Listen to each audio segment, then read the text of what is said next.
Hello, I'm Anelise Borges, and you're watching Tech24. Coming up in the program, a new boss for Microsoft. We look at the challenges ahead for Satya Nadella.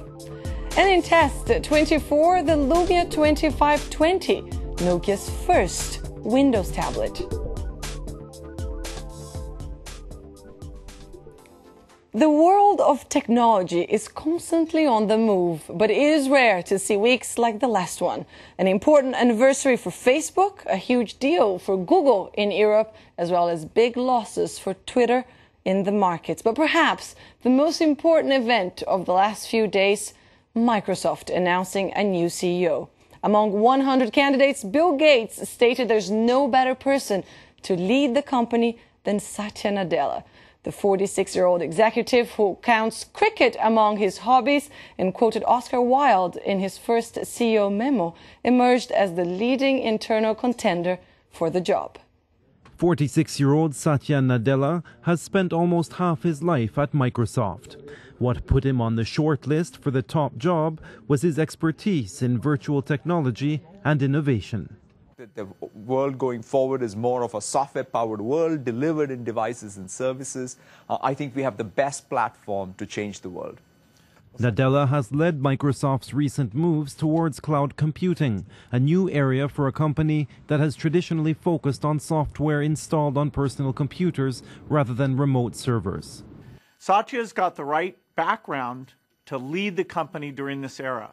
There's a challenge in mobile computing. There's an opportunity in the cloud. Company leaders hope Nadella will improve the fortunes of the world's largest software company in mobile computing, where it lags behind Apple and Google. But the company seems unlikely to shift from its current and often criticized strategy of making its own tablets and mobile devices. Nadella replaces Stephen Ballmer to become only the third CEO since Microsoft was founded by Bill Gates in 1975.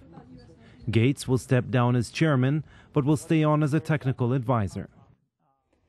And to take a closer look at the Microsoft decision, I'm now joined by Liam Vogel. Liam, Microsoft needed an innovation kickstart, I would say. And an outsider could have shaken things up a bit. Instead, the board decided to go with an insider who's got a deep knowledge of Microsoft's complex businesses and culture. Tell us a little bit about how the selection process evolved. Definitely. Well, you definitely have two sides, and you started off talking about it well. There's take the insider who's the veteran who knows how the 100,000 plus company like Microsoft works, or there's take the outsider who can spice things up.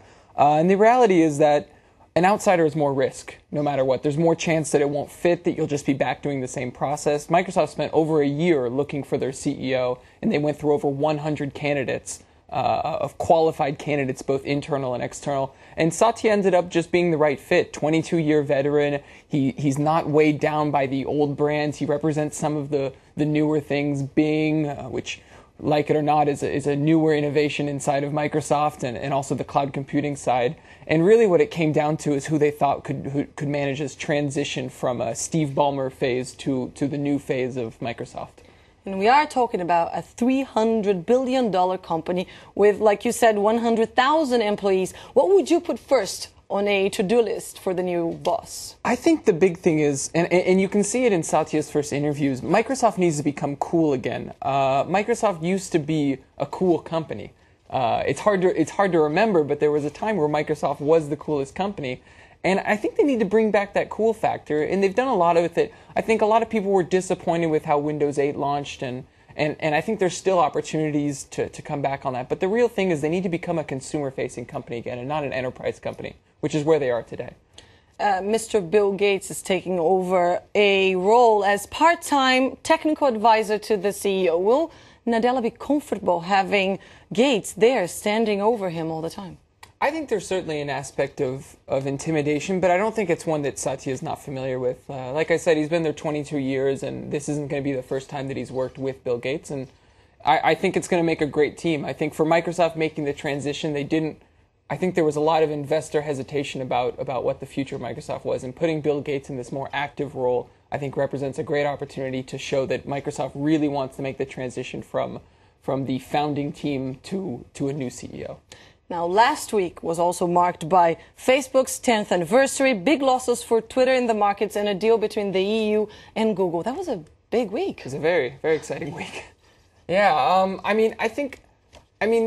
so Twitter's losses, you have to know that the company's up 150% in the stock market since its IPO. So there was eventually going to be a drop. This happened to be based mostly off of their user growth ratings, which was sort of a reflection of what they promised versus what the reality is. But the reality is that Twitter's doing quite well. The Google EU deal was, some are saying it's going to make Google the giant, but they already are. But they want to keep the rivalry, and they want to help rivals to stay ahead of Google, which is an ongoing battle. I don't think we're done hearing the EU-Google battle. And for me, the most exciting thing was Facebook.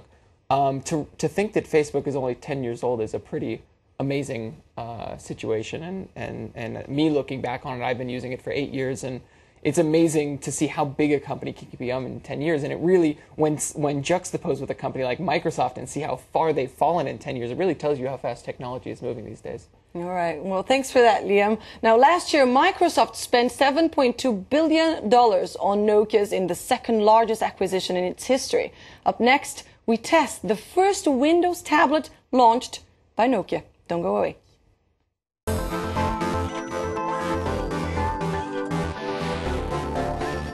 Nokia Lumia 2520 comes out with Windows 8.1, built-in Microsoft Office, 6.7 megapixel camera, and 4G connectivity. Liam tested it for us. Liam, what do you think of it? Well, I've played around a lot with a lot of the Windows RT devices, and I'm pretty excited about it. I've always wanted Windows RT to be more adopted than it is. They missed out on a lot of things, but the reality is you get a really good interface. And the fact that Nokia is doing something that looks a little bit like an iPad, a little bit like a Surface, but still has that Nokia feel, I'm actually pretty excited about it. I couldn't necessarily tell you why it's better than anything else, but it feels like something that I think the consumer market will really enjoy. And personally, I enjoyed playing around with it a little bit. But there are many tablets around on the market at the moment. Why should we buy this one specifically? And this is one of the big problems. I think that there's a lack of differentiation. I think really an investment in a Nokia tablet right now is an investment in what you think Microsoft and Windows RT will look like down the road. On the one hand, you're going to get great things like connection to Xbox, which you're not going to get from an iPad. And you're going to get all the things that come with Windows applications, Microsoft Office, and things like that. But I think really the investment is whether you think Windows RT is going to be something that you're going to be using more in the coming years. Because a tablet like this is going to last you 4 or 5 years, and it's an investment in the long term. Thumbs up for the tablet then. Yeah. Thank you so much, Liam. That's all we have time for.